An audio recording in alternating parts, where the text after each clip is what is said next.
Allah itu diberitahu oleh Allah itu, ini munafik, sifat-sifatnya seperti ini ya. Jadi salah satunya adalah ayat yang dibacakan tadi. Wa idza ma unzilat suratun nadhara ba'duhum ila ba'd. Jadi setiap kali turun ayat, turun surah, itu mereka saling berpandang-pandangan. Kalau dalam satu majelis, Nabi bersama para sahabatnya itu, ketika turun ayat, mereka saling tengok. Jangan-jangan ayat ini membongkar kita, membuka rahasia kita, membuka aib kita. Pertama berawal wafiz itu dari kependekan wakaf, zakat, infak, sedekah. Maka di ujungnya ada S-nya.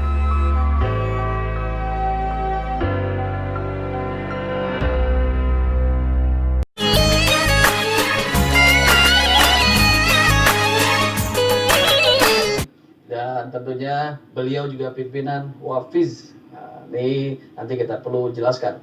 Pimpinan Wafiz Al-Amin Center. Langsung saja kita sambut Ustadz Nur Anwar Amin, yaitu biasa dipanggil dengan Aji Nur. Ya, silakan Ustadz.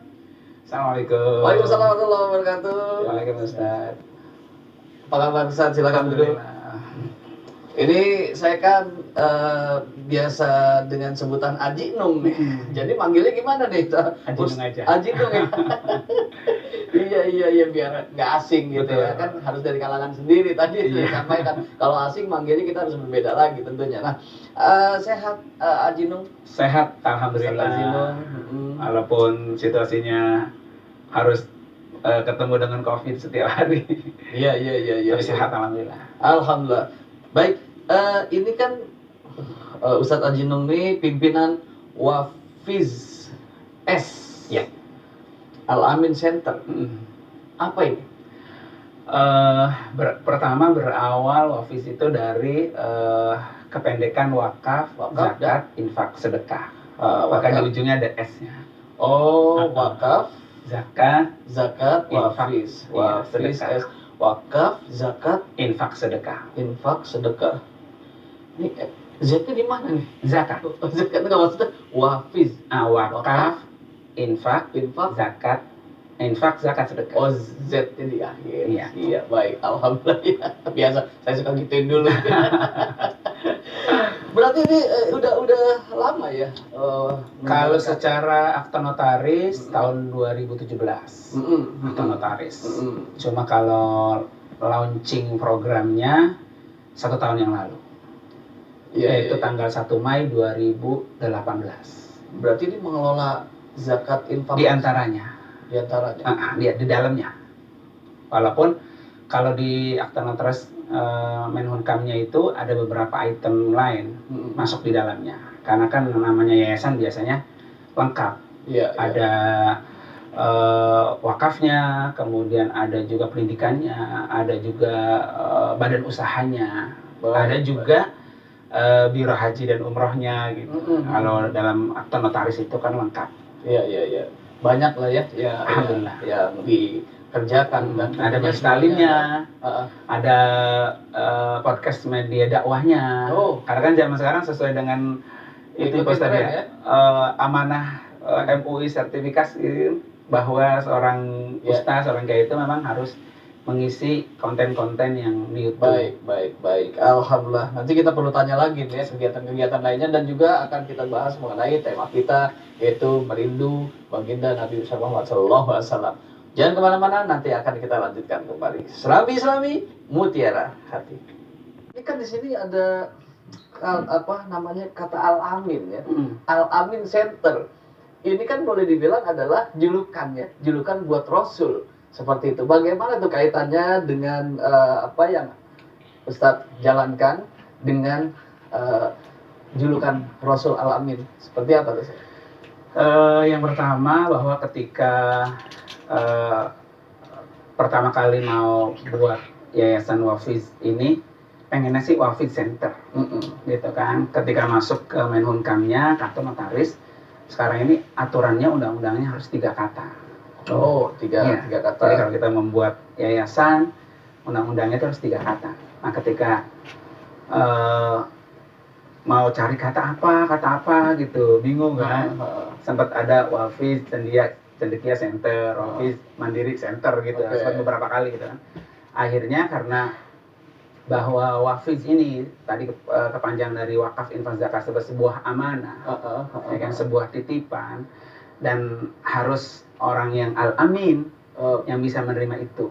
Nah, makanya akhirnya ketemulah Wafiz Al-Amin Center. Nah, seperti itu. Namanya pun kebetulan Ustadz Nurul Anwar Amin. Iya, jadi memang sebetulnya mengkaitkan juga dengan nama sebetulnya. Iya. Orang kita paling pinter nggak dikaitin nama. Iya kan, Bang. Karena kan historisnya Wafiz itu memang sudah lama banget sebelum dilegalkan. Karena memang sering membantu orang-orang yang tidak mampu bayaran sekolah ataupun yang sakit dan sebagainya gitu kan. Cuma ada beberapa masukan dari teman-teman itu harus dilegalkan. Ketika kita legalkan itu, nama Wafiznya jangan sampai dihilangkan gitu kan. Nah, ketika saya kepengen Wafiz Center itu, ternyata di menu kami mentok harus ada 3 kata. Harus ada 3 kata dan tepat sekali mengambil nama Al-Amin karena harus dengan orang-orang yang amanah, yang bisa menjaga itu semuanya dan mengelola dengan baik, mendistribusikannya juga dengan baik. Subhanallah ya. Baik, kita akan terus lanjutkan kembali, jadi tetaplah bersama kami di Serambi Islami Mutiara Hati.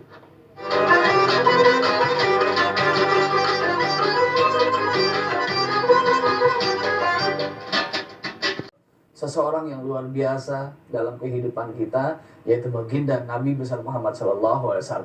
Apa yang bisa dipelajari dan bisa disampaikan juga kepada orang-orang milenial saat ini? Baik, yang pertama bahwa Rasulullah itu adalah idola terbaik. Di mana kata Allah, laqad kana lakum fi Rasulillahi uswatun hasanah. Di mana zaman milenial sekarang banyak sekali anak-anak muda itu yang mencari-cari idola. Sampai ada beberapa acara stasiun TV itu disebut idola-idola gitu kan.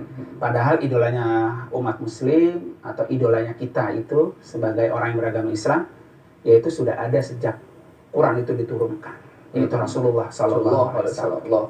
Jadi semua gerak gerik kita, tingkah laku kita, sampai pakaian kita, sampai juga apapun yang kita lakukan itu sudah tertuliskan dalam hadisnya Rasulullah. Karena Rasulullah adalah idola terbaik buat kita semua, terutama buat kita sebagai orang-orang milenial yang hidup zaman sekarang ini. Kemudian yang kedua, bahwa Rasulullah ini adalah orang yang memiliki innaka la'ala khuluqin azim, akhlak yang sangat agung. Dimana bahwa orang yang memiliki akhlakun azimah ini adalah orang yang selalu care, atau orang yang selalu akur berkaitan dengan yang menyakiti tadi ya Pak Kiai ya, bahwa kenapa Allah sampai menjuluki Nabi ini Rasulullah sebagai innaka la'ala khuluqin azim, orang yang memiliki akhlak yang sangat agung. Ciri orang yang memiliki akhlakun azimah ini adalah orang yang memang care sama yang dia kenal, deket, peduli, sering berbagi, sering membantu, care juga sama orang yang dia tidak kenal. Baru ketemu gitu kan, terus dia minta bantuan, minta pertolongan gitu. Tetapi Rasulullah tetap care, tetap peduli, tetap memperhatikan. Dan yang paling terpenting lagi adalah Nabi itu sangat care sekali kepada orang-orang juga yang memusuhinya. Nah, terkadang kita terasa berat ketika umpamanya saya tidak suka nih sama Ustadz Hafiz. Masa? Umpamanya. Gitu kan. Ya kan? Jadi nggak suka atau marah atau pernah membenci atau pernah menyakitinya, gitu kan? Otomatis kadang-kadang biasa kita udah enggan lagi untuk menyapa. Iya, betul. Berat rasanya, berat. apalagi untuk sampai memaafkan. Menyapanya saja kita sudah berat. Tapi Rasulullah itu tidak sama sekali melakukan seperti itu. Baik. Nah, orang saking baiknya, saking lembutnya, saking berkernya dengan orang-orang yang menyakitinya, sehingga Allah sebutkan innaka la'ala khuluqin azim. Jadi kalau zaman sekarang barangkali banyak orang yang menyakiti kita, banyak orang yang mencaci kita, ataupun menyalahkan kita, ataupun menghasut kita, dan lain sebagainya. Karena saya yakin bahwa kehidupan kita ini tidak lepas dari orang-orang seperti itu. Apalagi tadi diceritain oleh Pak Kiai bahwa Nabi saja juga ada orang yang ngintip-ngintip gitu Pak Kiai ya. Bahwa sekelas Nabi ujiannya juga sangat berat. Nah, kita ini tidak lepas dari itu. Nah, ketika kita menghadapi orang-orang yang tidak suka dengan kita, orang-orang yang sering mencaci kita atau membicarakan kita yang tidak bagus, hanya satu, kita tetap baik sama dia. Baik. Ini baru dua nih. Yang pertama adalah Nabi ada sebagai idola, dan kata Nabi memiliki akhlak yang sangat azim ya. Ini menjadi catatan saya saat ini, dua poin ya yang sudah disampaikan. Tapi kita tunda buat penjelasan berikutnya. Kita akan serahkan juga kepada Ustaz. Amin. Baik, terima kasih buat pemirsa yang masih setia dan masih semangat, dan kita juga perlu tanyakan lagi yang memiliki jiwa semangat ini. Ustaz Ajinung ya. Karena beliau ini luar biasa, sangat milenial juga, dengan mengikuti tren-tren kekinian, sudah membuat podcast juga ya. Amin. Baik Ustaz, mengenai tadi ya, kan sudah disampaikan 2 poin. Rasul adalah sebagai idola, Rasul sebagai akhlak yang azim, yang tadi sudah disampaikan. Ada lagi Ustaz menyambut kejadian-kejadian saat ini? Baik, terima kasih. Salah satu yang ini mungkin sudah sangat tergeser ya, sunnah Nabi yang sangat ditinggalkan oleh orang-orang milenial sekarang. Apa itu? Yaitu saat mereka memperingati hari ulang tahunnya, hari kelahirannya. Oh, maulidnya ya? Iya, maulidnya. Banyak sekali kita saksikan di televisi ataupun di berbagai event gitu kan, bahwa saat seorang muslim merayakan hari lahir dengan berhura-hura, atau dengan niup lilin, atau dengan bernyanyi-nyanyi, dan itu efeknya sangat besar, dicontoh dan ditiru oleh orang-orang yang awam, yang tidak mengetahui sebetulnya ini ada landasan syariahnya atau tidak. Gitu. Baik. Sebetulnya kita meniup lilin itu kebudayaan siapa? Iya, betul. Yang akhirnya anak-anak muda milenial sekarang itu kadang-kadang ditimpain telur atau diceburin atau apa bentuknya gitu kan. Yang itu memang sekali lagi saya katakan bahwa tidak pernah diajarkan oleh Rasulullah, dan Nabi tidak pernah melakukan itu. Justru yang saya katakan tadi bahwa hilangnya generasi-generasi milenial sekarang ini ketika mereka memperingati hari lahirnya atau maulidnya, itu adalah Rasulullah ketika ditanya, kenapa ya Rasulullah Anda selalu berpuasa hari Senin? Hada yaumun wulidtu fihi. Bahwa Nabi menjawab, ini adalah hari di mana aku dilahirkan. Wa unzila alayya fihi, dan ini juga hari di mana aku diturunkannya Al-Qur'an. Nah, untuk memperingati hari kelahiranku, aku selalu melakukan ibadah puasa. Dan ini saya katakan tadi bahwa anak-anak yang lain sekarang sudah tidak lagi mau merayakan hari lahirnya dengan melakukan ibadah puasa. Ya kan? Padahal secara ekonomi lebih murah, ringan, dan sangat baik efeknya buat kita, yaitu sehat, ya kan, apalagi bagi orang-orang yang memang butuh diet, gitu kan, atau pengobatan, cukup dengan dia melakukan ibadah puasa. Saya ada satu jamaah itu, jamaah saya itu punya diabetes, dan di atas 500. Ya Allah. Harapan untuk sembuhnya itu kayaknya tipis. Akhirnya dia melakukan itu, berpuasa Senin dan Kamis, didawamkan, terus menerus sembuh dengan puasa itu. Makanya Rasulullah bilang sumu tasihu ya bagaya. Bahwa dengan berpuasa itu tadi yang saya bilang, kenapa kita tidak melakukan anak-anak milenial ketika memperingati hari ulang tahun itu dengan kita berpuasa?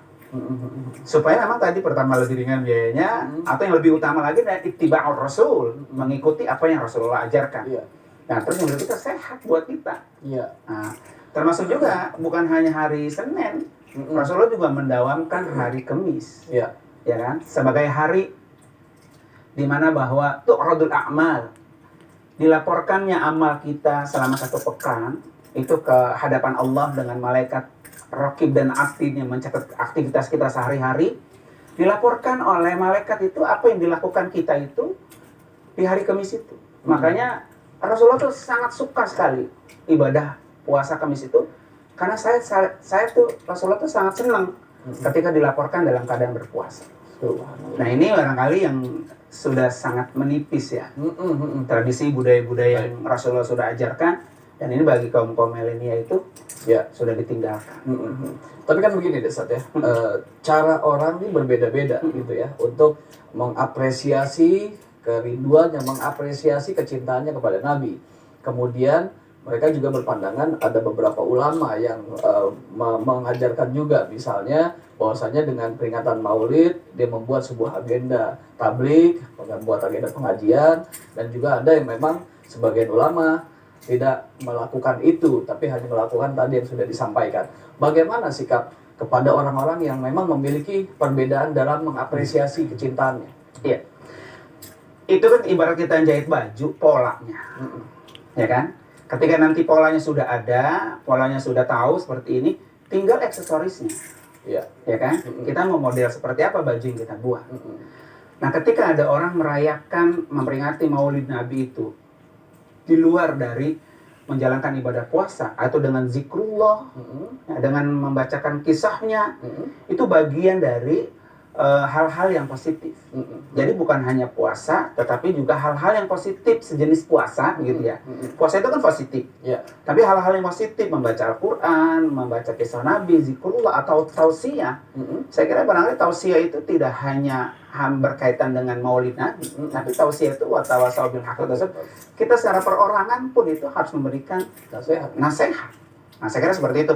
Itu satu hal yang sah-sah saja untuk dilakukan. Baik. Karena sesuai tadi sudah disampaikan, itu polanya sudah seperti peci, kan? Nggak usah dengan pola yang berbeda kan pecinya. Peci saya juga berbeda. Baik, kita lanjut nih, ya. Kita kasih kesempatan. Lalu bagaimana penambah aja kepada Ustaz Mukhlis ya mengenai kecintaan dan apresiasi orang-orang berbeda-beda untuk membuat peringatan ya Maulid Nabi besar Muhammad SAW. Ya, pertama memang agama mengajarkan kepada kita untuk cinta kepada Rasulullah. Ya. Bahkan ayat yang dibacakan tadi itu sebenarnya juga adalah salah satu cara kita mengekspresikan kecintaan kita kepada Rasulullah. Ya. Kita membaca salawat, memohonkan kepada Allah untuk memberikan yang terbaik. Ya. Karena kita nggak bisa balas. Jadi Allah lah kita mintakan untuk membalas jasa besar Rasulullah SAW kepada. Pernah nggak ke Mekah atau ke Madinah? Sebelumnya belum pernah kan? Waktu sebelum ke Mekah, apa yang dirasa? Pengen banget kan? Betul. Padahal belum pernah ke Mekah, gitu kan? Artinya kita ketika belum pernah ke Mekah, belum pernah ke Madinah, itu rasa rindu, rasa kepengennya itu luar biasa, gitu kan? Walaupun sudah pernah pun masih tetap kepengen. Iya. Itu yang luar biasa. Kalau udah pernah kan udah ketahuan nih Betul. rasanya, gitu kan? Tapi yang belum pernah tadi Ustaz Mahfuz tanyakan, kita belum pernah ketemu Nabi, tapi bagaimana rasa menimbulkan cinta kita kepada Nabi? Karena belum pernah ketemu. Iya. Kalau jenis makanan kita belum pernah makan jengkol, tapi di mana kangen sama jengkol? Nah, gitu kan. Iya. Nah, seperti halnya juga Ustaz Mahfuz ketika belum pernah ke Mekah atau ke Madinah, rasa ingin datang ke Mekah itu besar, dan itu hampir semua umat muslim. Pengen banget. Kalau orang udah pernah pengen lagi ya wajar, karena udah pernah merasakan. Tapi bagaimana orang yang belum pernah merasakan itu rasa cintanya seperti itu? Bahkan dengan nominal nilai yang besar. Ya, bukan nilai yang kecil kita berangkat umroh maupun haji, tapi orang mengorbankan itu semua hanya kepengen sholat di Masjidil Haram dan kemudian di Masjid Nabawi. Jadi Kenapa? semakin kita pupuk rasa rindu kita, rasa cinta kita, itu Rasulullah pun akan semakin dekat hadir kepada kita. Ya. Makanya banyak cerita-cerita pengalaman spiritual orang-orang yang disebut sebagai para wali ya. Mereka itu yang mimpi ketemu Rasulullah. Dan mimpi Rasulullah itu tidak bohong. Iya. Karena Rasulullah tidak pernah menjelma sebagai penghayatan dan lain sebagainya ya. Iya. Itu benar. Itu orang-orang yang merindukan. Baik. Rasul akan datang. Ini kalau rindu cinta saja enggak, gimana mau didatang? Iya betul. Ya, Ustaz Ajinung ada katanya ada yang mau ditanyakan. Oh Ustaz, iya. kan? Tadi saya tertarik banget nih ya Pak Kiai dengan hadis yasiru wala tu'asiru, basyiru wala tunafiru gitu. Nah, sebagian orang ada ngakal-ngakalin gitu. Udah kita ikutin ajaran Nabi itu yang mudah-mudah aja. Gitu kan. Contoh kasus umpamanya orang ini berpisah suami istri. Lama sudah. Tapi karena di pengadilan negerinya belum atau palunya lama, sudah hampir 1 tahun gitu. Dia kan nggak dipakai-pakai tuh sama suaminya. Akhirnya ketika ngetok palu itu udah 1 tahun, Setelah tak malu langsung dia menikah dengan yang baru. Oke. Akhirnya dikutip kan, dituntut bahwa kamu belum masa iddah. Oke. Nah itu tuh apa Ya, gitu ya, gimana? ya. Gimana itu? Iya. Jadi agama itu mudah ya. Yang dibawa oleh Rasulullah itu gampang. Tapi jangan digampang-gampangin. Oh, jangan digampangin ya. Jangan digampangin. Dalam arti mudah itu selama memang Rasulullah atau agama itu memberikan pilihan-pilihan. Kalau pilihan itu ada yang ringan, ada yang berat. Selama ada pilihan-pilihan itu dimungkinkan secara aturan hukum, antara mengambil yang ringan dengan yang berat itu sama. Jangan katakan, oh karena ini ngambil rukhsah apa lain sebagainya, imannya tipis. Rukhsah itu sesuatu yang diperkenankan oleh agama, pilihan. Dan Nabi itu setiap kali disodorkan satu masalah, yang satu susah, yang satu berat, Nabi selalu mengada aisarahuma. Nabi ambil yang paling ringan, yang paling mudah. Itu selama dalam batas-batas yang dimungkinkan dalam ajaran. Tapi kalau sudah melanggar, itu gampangin namanya. Itu yang tidak boleh. Oke. Nah, saya kira contoh tadi itu termasuk yang gampangin. Sehingga kemudian yang melanggar agama itu dilabrak. Betul. Itu saya kira. Baik. Sebetulnya narasumber nggak boleh nanya tadi. Harus Karena kan narasumber yang satu luar biasa. Iya. Itu berlaku hadis as-sa'il a'lam minal mas'ul. Apa tuh, Ustaz? Yang bertanya lebih tahu dari yang ditanya. Ketika malaikat Jibril bertanya kepada Rasulullah itu kan, mal iman, mal islam, mal ihsan. Nabi jawab. Terus setelah pergi, yang terakhir itu dikatakan, ini yang nanya lebih tahu dari yang ditanya. Baik, ya tentunya buat yang di rumah jangan kemana-mana, nanti akan terus kita lanjutkan. Jadi tetap bersama kami di Islami Mutiara Hati. Ini harapan apa nih buat negeri ini dan buat orang-orang yang saat ini mungkin di tahun 2020 ini adalah masa ujian yang terberat buat kita. Tapi tentunya ada yang merasakan berat, tapi ada juga yang merasakan ini menjadi sesuatu yang nikmat. Seperti itu. Lalu bagaimana nih cara kita untuk bisa mengikuti ajaran Rasul untuk bisa menyikapi setiap permasalahan saat ini? Silakan. Baik, ada pesan Rasulullah ketika di detik-detik terakhir beliau akan kembali ke hadirat Allah. Di mana kata Nabi, taraktu fikum amrayn law in tamassaktum bihima lan tadillu ba'di abadan. Saya tinggalkan kepada kalian semua dua hal. Kalau kalian pegang yang dua hal ini, setelah saya nanti, saya jamin kalian tidak akan pernah tersesat.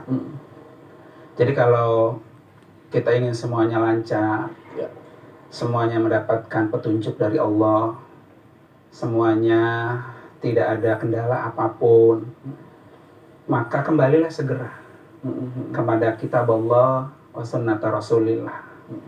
Jarang sekali kita mendawamkan Al-Quran sebagai imam kita. Barangkali buat orang-orang awam untuk mentadaburi terasa berat. Tapi cukup dengan membaca setiap hari, ini sudah bernilaikan pahala dan sedekah. Dan kalau semua rakyat kita, bangsa kita, negara kita, semua menjadi Al-Quran menjadi nur, alunan-alunan yang setiap hari didengarkan oleh banyak telinga, seperti halnya zaman dulu. Habis maghrib, yang terngiang-ngiang di musola-musola, di masjid-masjid adalah bacaan Al-Quran dan sholawat. Masih sekarang, sebelum azan dikumandangkan sholawat, Quran diprotes. Berisik, mengganggu lingkungan. Yang protes orang Muslim.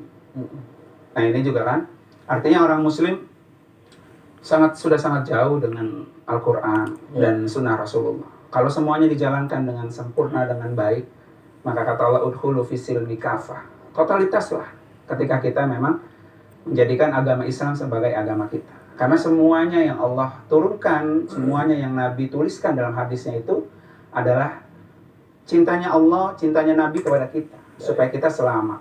Selamat dari keburukan, selamat dari kesengsaraan, selamat dari malapetaka, selamat juga dari siksa api neraka. Alhamdulillahirrabbilalamin. Ustaz, al-ulama warasatul anbiya. Rasulullah itu diberitahu oleh Allah itu, ini munafik, sifat-sifatnya seperti ini ya. Jadi salah satunya adalah ayat yang dibacakan tadi. Wa idza ma unzilat suratun nadhara ba'duhum ila ba'd. Jadi setiap kali turun ayat, turun surah, itu mereka saling berpandang-pandangan. Kalau dalam satu majelis, Nabi bersama para sahabatnya itu, ketika turun ayat, mereka saling tengok. Jangan-jangan ayat ini membongkar kita, membuka rahasia kita, membuka aib kita. Pertama berawal wafis itu dari kependekan wakaf, zakat, infak, sedekah. Maka di ujungnya ada S.